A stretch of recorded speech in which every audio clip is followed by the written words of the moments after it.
You know, I do occasionally wonder to myself, is it all worth it? I built this awesome custom Game Boy just this week. I'm proud of it. I love it. I think it's really, really cool. But it took me a long time. And while I was building it, I suffered lots of setbacks. And it got me thinking, I've been building and modifying Nintendo handhelds for the best part of the last decade. And during that time, I've put together countless different projects. But for every one of those builds, I've encountered problems. It is extremely rare that I will just start to finish, have everything go according to plan. Don't forget, we're working with decades old hardware, particularly with the DMG, this original Game Boy here. The hardware in here is over 30 years old. So these parts, they're delicate, they're fragile, they're dated, they can let us down. This Game Boy itself was a case in point. I was originally going to do a tutorial video, but trust me, you do not want to follow the way I built this thing really, and you are unlikely to encounter a lot of the problems that I did. It's been a while since I modified the original model Game Boy. I kind of wasn't quite in the swing of things, but what I do think is that a video that kind of goes warts and all of what I might encounter as I'm going through a build might be quite useful. So that's what I'm going to show you in this video.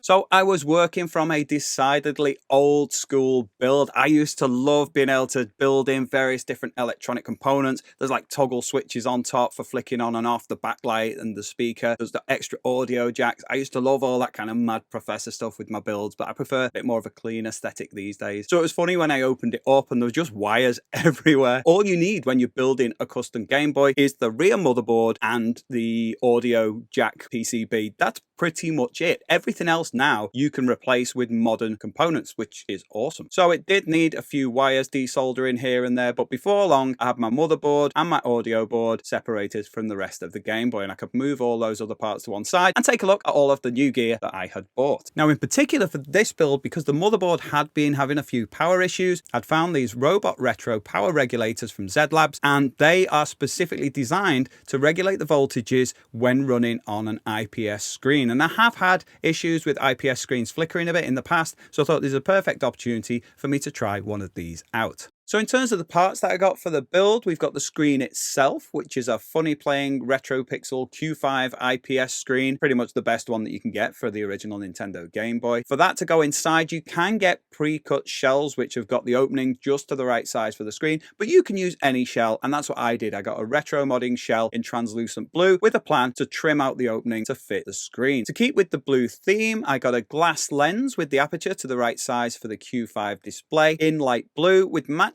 light blue funny playing buttons, and about the best match I could get to the light blue with a blue translucent start and select button set as well. Seeing as the IPS screen comes with a whole new front motherboard, that's where the speakers normally attach, so I also ordered a replacement speaker from Funny Playing rather than just harvest the original one from the old Game Boy. You know, we'd been having sound issues with it, so I thought we'd be better off with a fresh speaker. Now the one thing that I did buy that I would say is absolutely essential is the bracket to locate the screen in exactly the right spot. Now you can kind of 3D print these or buy 3D printed ones, but Funny Playing actually do a proper injection molded bracket that the screen clips into and it fits in exactly the right spot in the shell. I would say if you are going to be doing one of these IPS installs, definitely get one of these brackets. Can't recommend it enough. It makes the whole process so much less frustrating in terms of trying to locate your screen in exactly the right spot. Seeing as I'd been all overconfident and not got one of the pre-cut shells, job number one was to trim the opening for the screen, which was a bit more than I had really kind of bargained for, especially with clear plastic like this. It always shows off any mistakes that you make, and it does make things a bit more frustrating. Also, the consistency of the plastic is slightly different to work with, so when you're trimming it,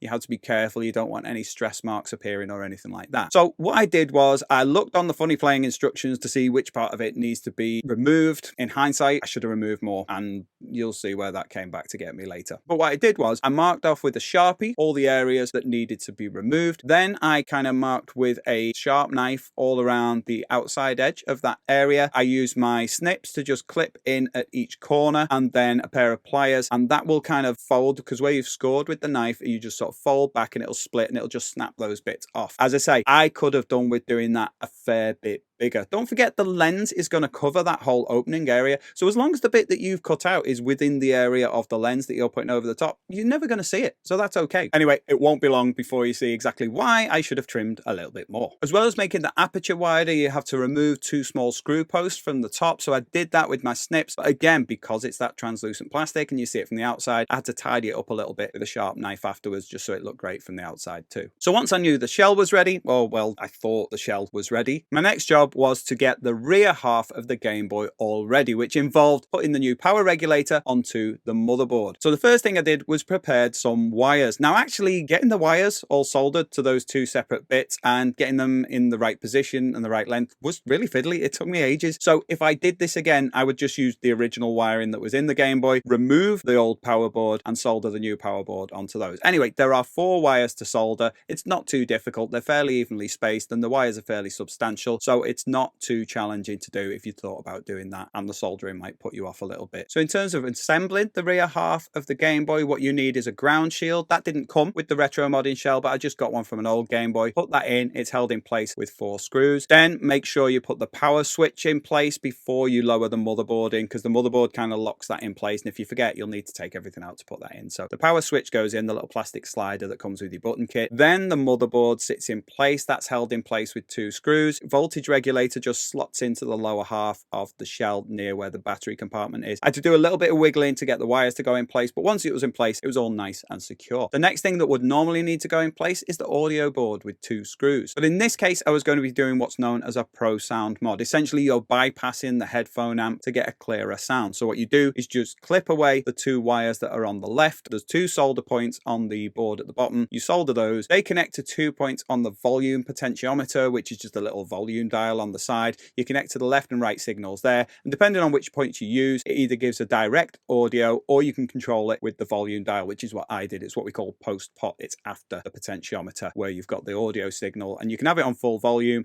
but you can control that volume as well, no problem, which makes it much more like a standard headphone connection, but it's just going to be much quieter when listening on headphones. So why do it? Well, what that does is it actually takes away the interference from the amplifier and gets rid of any hiss on the audio, and you get a really clear line out signal. So you connect up to an external speaker or a mixer. If you're into making chiptune music like I am, then it's really worth doing. If you're just going to be playing on your Game Boy, maybe you're not going to need to worry about that. But it is a nice upgrade, and it's clean and it's internal and it uses existing parts. It also has the advantage of when you plug in your cable, it mutes the speaker on the Game Boy, which is something that you couldn't always do with a separate Pro Sound modification. To get those wires to route correctly without getting in the way of anything else, I tend to use a round needle file to just file away a little bit of the PCB so that the wires can just tuck in there. Once that was in place, you just screw the little soundboard in place with 2 screws, and then I use a bit of a tape to just secure the wires in place. And that's the back half of the Game Boy done. And then that brings us on to the front half. First of all, I just popped the buttons in place and found some silicone membranes to go with those. Everything seemed to fit fine, so that was no problem. I got my new speaker and soldered it to the new front motherboard. Now the front motherboard's got 2 small holes in there, one marked positive, one marked negative. But a speaker isn't polarized. It doesn't actually matter which way around you put those. As long as you get one wire in one and one in the other and solder them in place, that's fine. There's already wires attached to the new speaker. They're already prepared. So it's just a case of feeding them through the holes and soldering them. Nothing too challenging. Next, I opened up the screen kit. Now I've used these kits in the past, and sometimes there's like separate bits that you have to click together and fold ribbons around. This was all pre-assembled. It was really, really easy. And with the bracket, all I had to do was clip the screen in place and then lower it into the right location. It does come with like a 3M self-adhesive piece that you are supposed to stick on the inside of the shell and then lower the screen and it holds it in place. However, I've had real issues with that in the past, because if you get anything wrong and you want to take it out, you have to apply force to remove it and you can end up breaking the screen. If you're using the brackets like I've got on mine, you don't need to use that self-adhesive strip because the bracket secures it in place fine as is, and it makes life a lot easier if you need to swap anything out. So I did a test fit first with the screen and everything seemed to fit in place. I couldn't leave it there because it comes with a film layer over the top to protect the screen, and you can't remove that with the screen in place. You need to remove that before dropping it in. Now I did notice on the front motherboard that the LED now, rather than being a small 3mm one like before, has been replaced with a surface mount LED, and there's a separate bit that's like a little light pipe to guide it and diffuse it through to the front of the shell. Now I did end up putting this together and taking it apart a few times, and most times I did forget to put that little light pipe in place. So as you're doing things, take your time, leave things visible, and make sure that you get things put in there in the right order to save having to constantly accidentally undo things like I kept doing in this case. So in terms of actually putting the screen in place, this was a bit fiddly, but it's what worked well for me. I peeled off the film from the front and then located the film near the front of the shell with my fingers over it. And then that way I could lower the screen in place without any fear of it dropping and just support that as I clipped it in position. I then located the film over the top of the screen, not like really pushed down, but just to cover it to stop any dust or anything else getting onto it while I was doing the rest of the build, and the Game Boy sat there face down. So once the screen's in position, the next thing is the motherboard. So there is a connector at the top for the ribbon from the screen to attach, and that connector I felt was really stiff. You have to slide up 2 little clips that were really firmly in place. But once they're clipped out, the ribbon goes in place quite easily. You push those down and it clips and holds it in place. And that now connects the screen to that front motherboard. So the motherboard can then be attached into the shell. Make sure you got that light pipe for the LED in place. Make sure your buttons are in place. Make sure that those silicon membranes are located correctly on all the little pins. And the motherboard should just sit flat on top of all of that. So I ended up using the screws that came with the retro modding shell. Usually I'll use the original screws, but in this case I liked the set that came with it. The short screws were black that go on the inside of the Game Boy, and the longer screws for putting the main unit together were silver, so it made it quite easier to work with and the quality was good.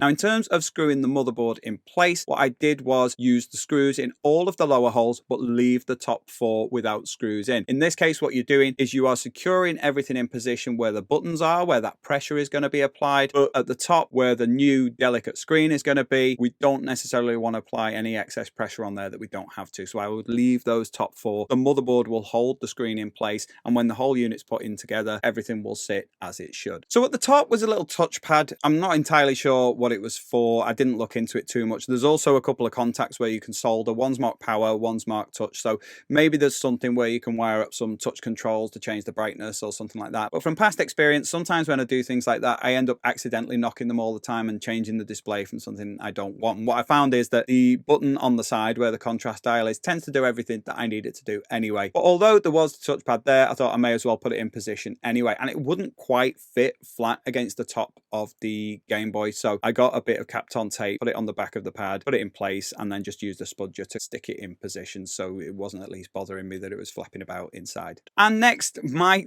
least favorite bit of this mod, there is a longer ribbon that connects the front and rear motherboard together, and it is really tricky to get in place. Essentially, do it on the new motherboard first, because that's going to be the one where there's the stiffer fit, and you just do it with the copper side towards the motherboard, line it up so it's just in the right spot, and you have to try and push it in position, but the ribbon's quite flexible. So what I find is if you've got a bit of a fingernail, you can just hook it over the edge and you can sort of pull it in on either side. With a little bit of patience and a bit of a wiggle, one side then the other, one side then the other, it will go in place. The other end is even more awkward because you've got one side of the Game Boy next to the other. I found it best if you put them on their side and just, again, be patient, take your time, bring it around, locate it, and just use your fingernail to gradually ease it in. Once they're in place, without having to actually screw the unit together, you'll be able to test it, which is what I did next, and realized that I had cut the opening on the shell a bit too small, which means I had to take all of it apart again and recut it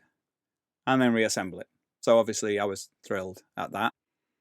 But anyway, what can you do? That's just part of the process. So what I did was took everything back out, very, very careful with the screen to keep that protected, and then moved everything out of the way and went back to it with the knife to just trim and shave little bits from the inside of that until the opening was big enough. I mean, I took photos when I was testing it so I could see exactly where it needed extra bits taken off. So that wasn't an issue, but I was getting a little tired at this point and I was doing the whole thing. I was being super careful, mainly of fingers. You want to keep your fingers safe, but just as is always the way with these things, I was pretty much done. I looked at it and thought, yeah, that's fine. Oh, you know, there's just that little bit at the bottom that I need to do now. So I'm trimming that, and then disaster.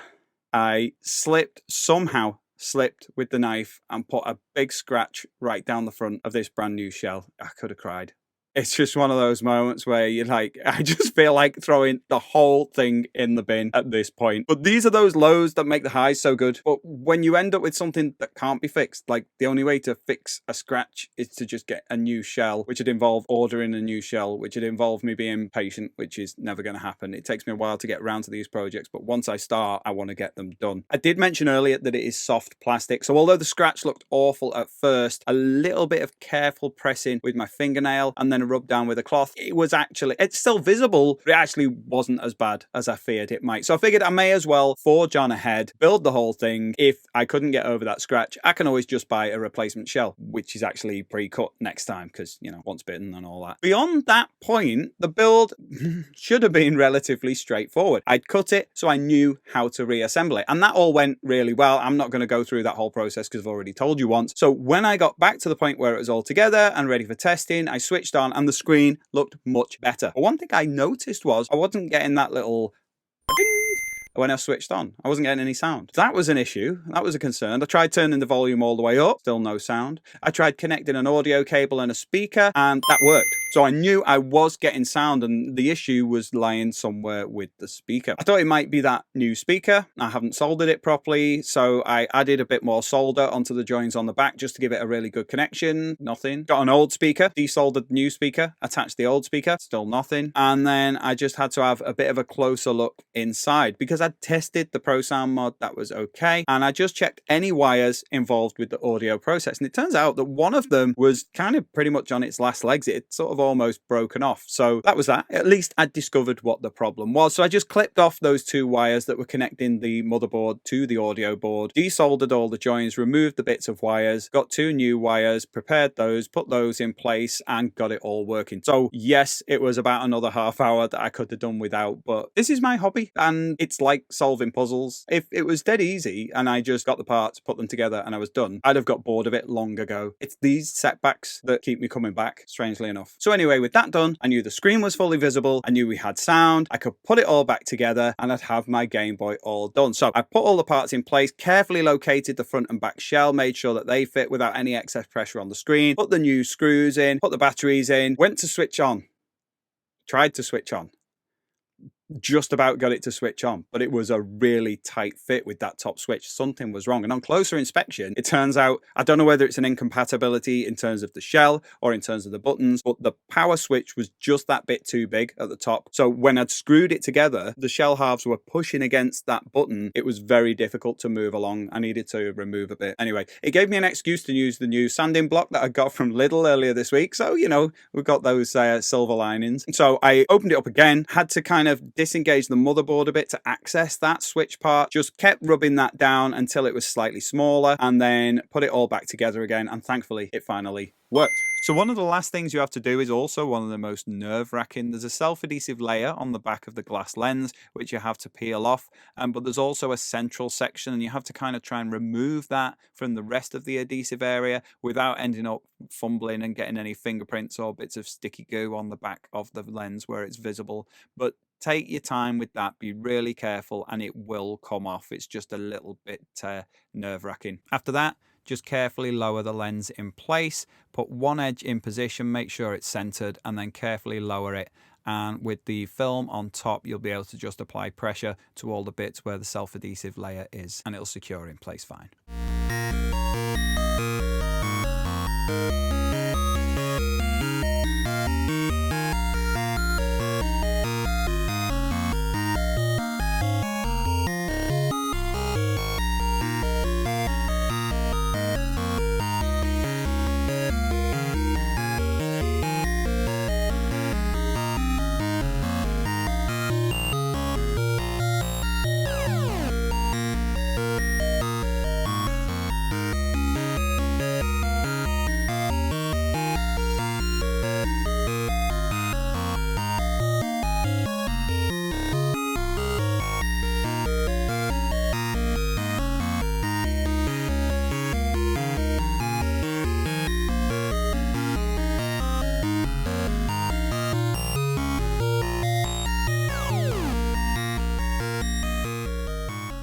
So here we are with the end result, and it is awesome. It is a beautiful bit of hardware, and it's a new lease of life for the hardware that was proving frustrating and unreliable. This is going to last many more years. But as you see, I encountered so many setbacks during that process that it sometimes gets you questioning why you're even doing it in the first place. But it's my hobby. It's what I like doing. If it was just a simple case of putting things in and it worked every time, I'd have got bored of it long ago. It's solving puzzles, it's figuring out solutions, and it's trying new things, and it's learning new things, and it's gaining confidence in your ability. And ability is not just about doing things well first time, it's about being able to deal with setbacks and moving forward. And that's kind of the message I want to put together in this video, is that modding hardware, particularly hardware that is older than most of the people modding it, it's unreliable stuff, and you do encounter these things that have gone wrong that you need to put right, and that is a very satisfying part